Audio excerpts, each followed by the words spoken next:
Assalamualaikum, yo, balik lagi bareng gua Alif Tombol Power untuk nerusin episode rekomendasi HP yang enak buat ngojol kayak di bulan Agustus kemarin. Dan banyak juga brother-brother ojol gua di sini yang pada request updatean rekomendasi HP yang enak buat narik. Di video kali ini gua akan kembali ngasih 7 pilihan HP gacor karena punya spek yang menurut gua cocok banget buat dipakai narik seharian. Alasan ke-7 HP di video kali ini cocok buat dipakai narik karena panel layarnya tuh masih IPS yang tahan burn-in, sensor GPS-nya itu lengkap, IP rating tahan debu gerimis atau hujan, baterainya awet, gyroscope hardware, dan RAM 6-12 GB yang semuanya ini cuma ada di harga 2 jutaan doang der. Penasarin? Lah gasin 7 HP terbaik untuk ojol harga 2 jutaan versi Tombol Power.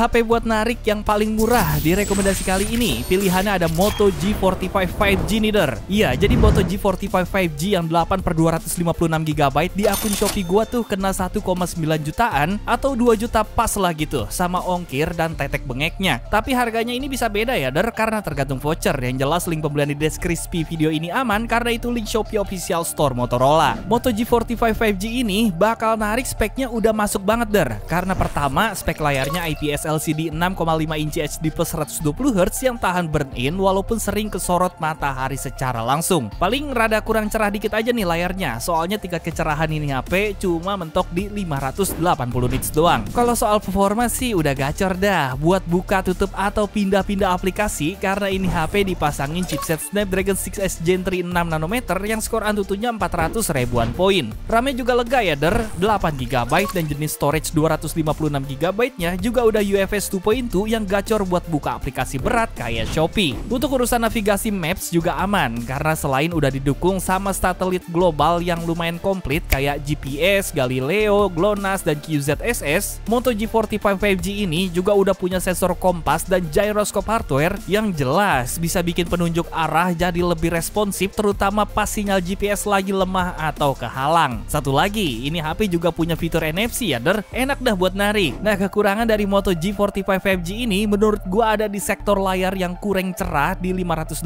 nits, baterainya yang cuma goceng mAh, sama IP ratingnya yang cuma IP52 yang kurang aman diajak barbar hujan-hujanan.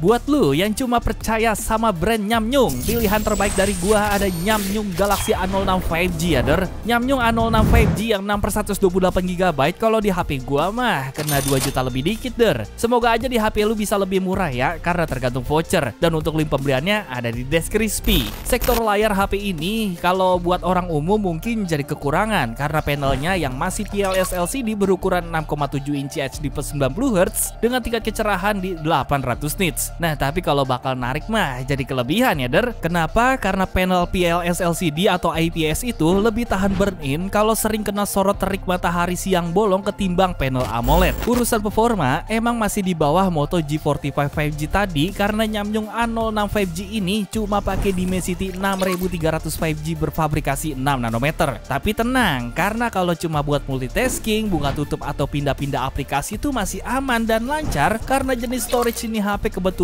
juga udah UFS 2.2. Dukungan satelit globalnya juga lumayan lengkap der. Di antaranya ada GPS dari Amerika, GLONASS dari Rusia, Galileo dari Uni Eropa, dan Beidou BDS dari Tiongkok. Info aja, makin banyak dukungan satelit global itu artinya makin anti loncat-loncat ya der Maps di HP-nya. Gyroscope-nya juga udah hardware nih der. Ya walaupun sensor kompasnya harus absen, tapi menurut gua yang krusial banget buat navigasi tuh gyroscope-nya yang wajib hardware. Soal sertifikasi ketahanannya ada di atas Moto G45 5G tadi dikit ya, karena Nyamnyung A06 5G ini udah pakai IP54 yang artinya tahan debu dan gerimis ringan. Untuk kekurangannya, ini HP sayangnya kagak support NFC dan speakernya mono. Kagak ada pecasan juga sebetulnya, tapi unit harga yang linknya gue taruh di deskripsi itu harga paket plus charger ya der. Dan kalau lu pengen beli ini HP yang kagak dapet charger, itu harganya ada di bawah 2 juta.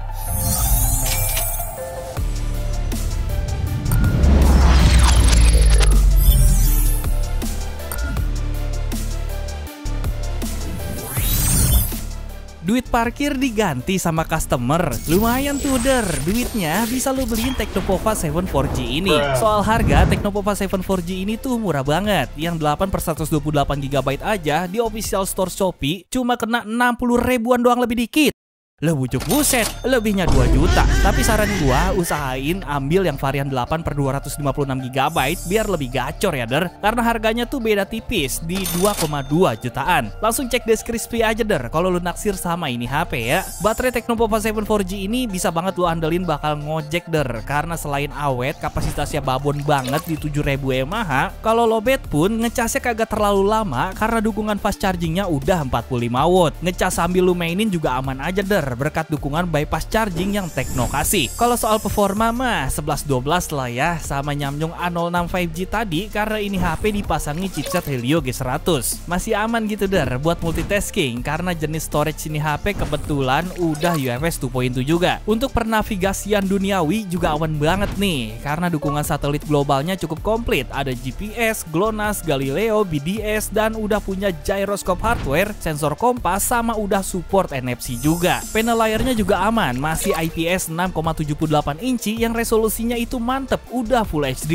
Refresh rate-nya juga gacor ya der, di 120 Hz. Cuma sayang tingkat kecerahan layar ini HP masih mentok di 580 nits doang. Nah, kelebihan lain dari ini HP tuh ada di lensa utamanya yang bening 108 megapiksel, rating IP64, tahan debu total dan tahan gerimis, sama speaker stereo lantang yang bikin kalau lagi di jalan ada orderan masuk gampang kedengeran.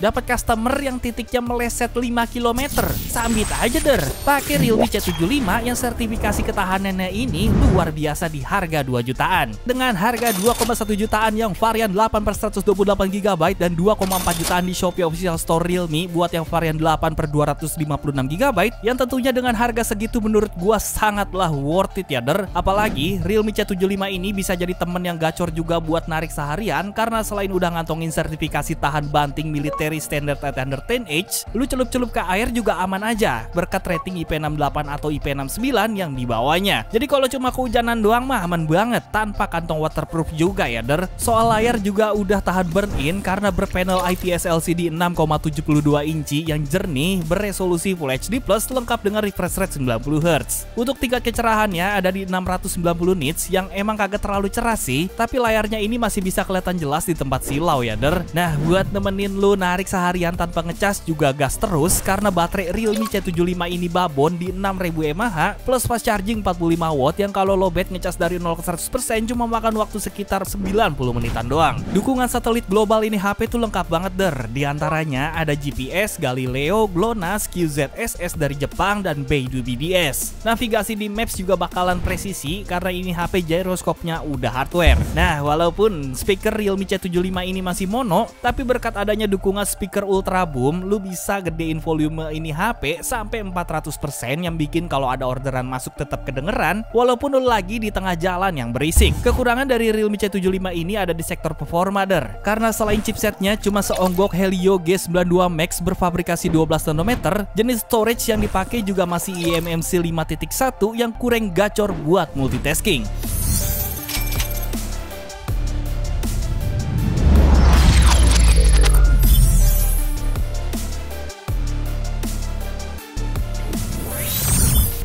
Di harga yang mirip sama Realme C75 tadi tapi punya spek performa di atasnya, gua ada pilihan alternatif lain nih der, Realme 13 5G. Ya, jadi dengan duit 2,4 jutaan lu bisa dapetin Realme 13 5G ini yang varian RAM 12GB dan storage 256GB yang asiknya jenis storage-nya ini udah UFS 2.2 yang gacor buat multitasking der. Kalau soal chipset mah standaran HP 2 jutaan saat ini ya der, karena Realme 13 5G ini dipasangi chipset Dimensity 6300 5G yang jelas udah support jaringan 5G dan punya sistem pendingin vapor chamber juga. Realme 13 5G ini jelas worth to buy banget der, karena pas awal rilis Oktober 2024 lalu harganya ada di 3,5 jutaan. Yang bikin Realme 13 5G ini cocok buat dipakai narik, selain spek layarnya IPS LCD 6,72 inci Full HD plus 120Hz yang jernih, mulus, lega, dan tahan burn-in, rating IP64 di Realme 13 5G ini juga bisa bikin lu kagak khawatir kalau sering kena debu jalanan atau gerimis hujan. Nah, untuk dukungan satelit globalnya juga lengkap der, ada GPS, GLONASS, Galileo, BDS, QZSS, dan jenis gyroscope ini HP juga udah hardware yang bisa bikin maps lu jadi presisi. Kelebihan lain dari Realme 13 5G ini ada di udah support NFC, punya sensor kompas, dan kamera 50 megapikselnya itu bening. Nah, tapi kekurangan dari ini HP, kameranya tuh udah ada OIS-nya yang mana bisa beresiko rusak akibat getaran kalau sering kita taruh di holder motor. Selain itu, kecerahan layar ini HP juga mentok di 580 nits yang rada kurang nyaman kalau kita pakai di tempat silau.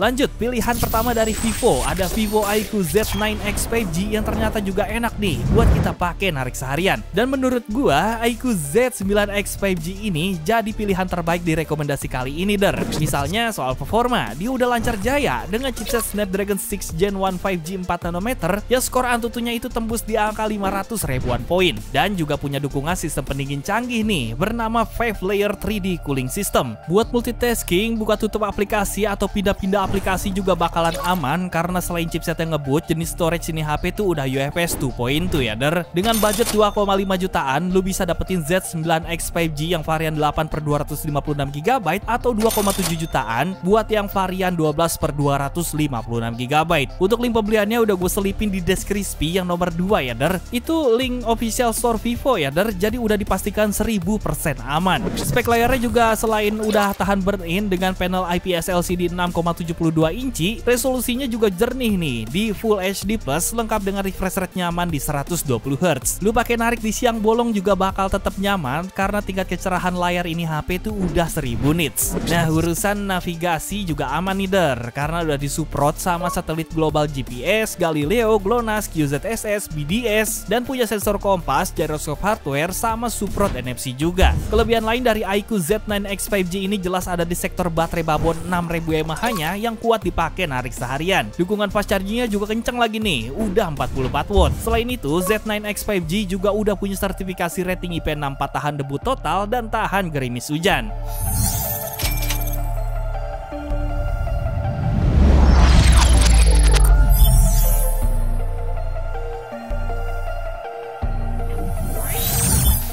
Pilihan terakhir, sekaligus jadi pilihan paling mahal dari gua, ada Vivo Y29 4G. Buat yang varian 8/128GB dari Vivo Y29 4G ini, kalau di HP gua mah kena 2,6 jutaan, sedangkan yang 8/256GB kena 2,9 juta kembali 1000 ya der. Untuk link pembelian yang aman ada di deskripsi tuh. Datang nggak bawa chipset Snapdragon 685, Vivo Y29 4G ini udah lumayan lancar buat multitasking walaupun jenis storage-nya masih eMMC ya der. Nah, yang bikin ini HP enak buat narik tuh, kapasitas baterainya ini jumbo di 6500 mAh. Alamat kagak doyan colokan sama powerbank lah pokoknya. Dukungan fast chargingnya juga asik lagi nih, udah 44 watt. Selain itu, dukungan satelit global ini HP juga lengkap ya. Ada GPS, GLONASS, Galileo, BDS, QZSS yang buat navigasi juga bakalan presisi karena selain punya sensor kompas, jenis gyroscope ini HP tuh juga udah hardware. Kelebihan lain dari Vivo Y29 4G ini ada di sertifikasi ketahanan rating IP64 tahan debu total dan gerimis yang juga dikomboin sama sertifikasi military standard 8 under 10H tahan banting kalau kagak sengaja jatuh. Satu lagi der, walaupun resolusi layar ini HP masih HD+,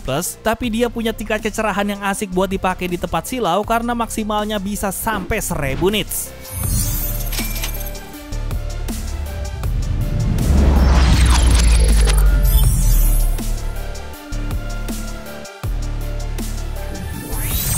Tamat, ending yang sangat mengsopifoodkan. Pesan yang bisa kita ambil dari video kali ini adalah, ingat, hal yang paling bikin seneng ketika ngojek bukan cuma soal HP lancar, melainkan dapat customer yang titiknya sesuai dan standby nungguin ojeknya. Itu, gua Alif tombol power izin pamit undur diri karena mau nobar prank ojol. Adios, baterai kembung, motor listrik.